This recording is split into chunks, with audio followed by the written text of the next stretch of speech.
कहानी एक गरीब पिता और उसकी बेटी की है। एक बार वह गरीब व्यक्ति अपनी बेटी को उसके स्कूल से लेकर शहर के एक महंगे होटल में पहुंचा। उस व्यक्ति ने फटे पुराने कपड़े पहने हुए थे और उसकी बेटी स्कूल की ड्रेस पहनी हुई थी। जब दोनों होटल के अंदर पहुंचे तो वेटर पूछा, सर आप क्या खाना पसंद करेंगे, आप अपना ऑर्डर बता दीजिए। तब उस व्यक्ति ने कहा कि आप मेरे बेटी के लिए एक प्लेट पाव भाजी लेकर के आ जाइए बस। वेटर ने कहा, सर आप कुछ नहीं लेंगे, आपके लिए भी कुछ लेकर आऊं। तो उस गरीब व्यक्ति ने कहा, मेरे लिए कुछ नहीं, आज मेरी बेटी के लिए पार्टी है।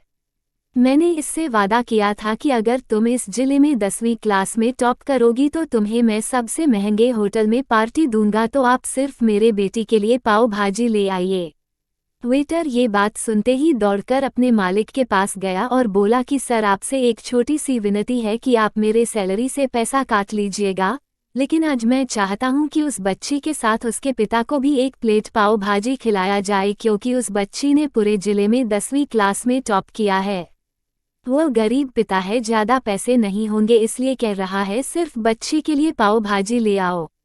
होटल के मालिक ने जब ये बात सुनी तो मुस्कुराते हुए बोला, तुम उसके पिता के लिए भी पाव भाजी लेकर जाओ, उसके लिए भी लेकर जाओ, पैसे मत लेना, और अभी इस होटल में जितने लोग हैं उन सब के लिए पाव भाजी लेकर जो 4-5 पैकेट पैक भी करवा कर ले जाओ और 2-4 किलो मिठाई भी लेकर जाओ और उनसे कहना ये पार्टी होटल की तरफ से है, आप ये मिठाई ले जाइए और अपने मोहल्ले में बांटकर जश्न मनाइए।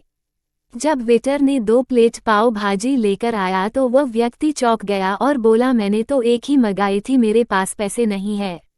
वेटर बोला, अरे सर शर्मिंदा मत कीजिए, ये पार्टी होटल की तरफ से है, आपकी बेटी, हमारी बेटी ने टॉप किया है। ये मिठाइयाँ लेकर जाइए और अपने मोहल्ले के लोगों के साथ जश्न मनाइए।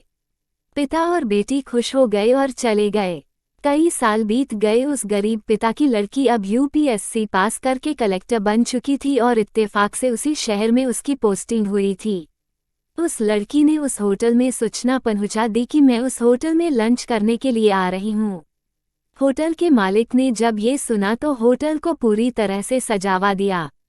गांव में ये बात पूरी तरह से फैल गई और कस्बे के सभी लोग उन्हें देखने के लिए आने लगे। कलेक्टर अपने पिता के साथ उस होटल में पहुंची। कलेक्टर ने होटल के मालिक से कहा कि शायद आप मुझे पहचाने नहीं, हम वही पिता पुत्री है जो कि मेरे 10वीं क्लास टॉप करने पर आपने मुझे पार्टी दी थी। हम वही पिता पुत्री है, आज फिर से आए हैं और आज पार्टी हम देंगे आपको, आपके पूरे स्टाफ को और पूरे गांव को, क्योंकि आपने गरीबी का सम्मान किया है। आपने उस दिन जो पार्टी दी थी और मुझे बताया था कि मुझे और कितनी ऊंचाई तक पहुंचना है, कितनी और बड़ी मंजिल को छूना है। आपने एक नई प्रेरणा दी थी और आज मैं उसी प्रेरणा का एहसान चुकाने के लिए आई हूँ। वो मैडम ये सब कहते जा रही थी और आंखों से आंसू बहाए जा रही थी। ये कहानी हमें सिखाती है कि कभी भी किसी गरीब का मजाक मत उड़ाना। हो सके तो उनकी मदद करना, और अगर मदद ना कर सको तो उनका मजाक तो कभी भी मत उड़ाना, क्योंकि ईश्वर सब देख रहा है। बनना है तो उनकी नज़र में अच्छा बनिए। जहाँ भी रहिए कर दिखाइए कुछ ऐसा कि दुनिया करनी चाहिए आपके जैसा। मित्रों, कहानी को लाइक और शेयर करके एक प्यारा सा कमेंट करके इस चैनल को सब्सक्राइब जरूर कीजिएगा। घंटी बजाना मत भूलिएगा। फिर मिलूंगी अगले कहानी में, तब तक के लिए शुभ विदा।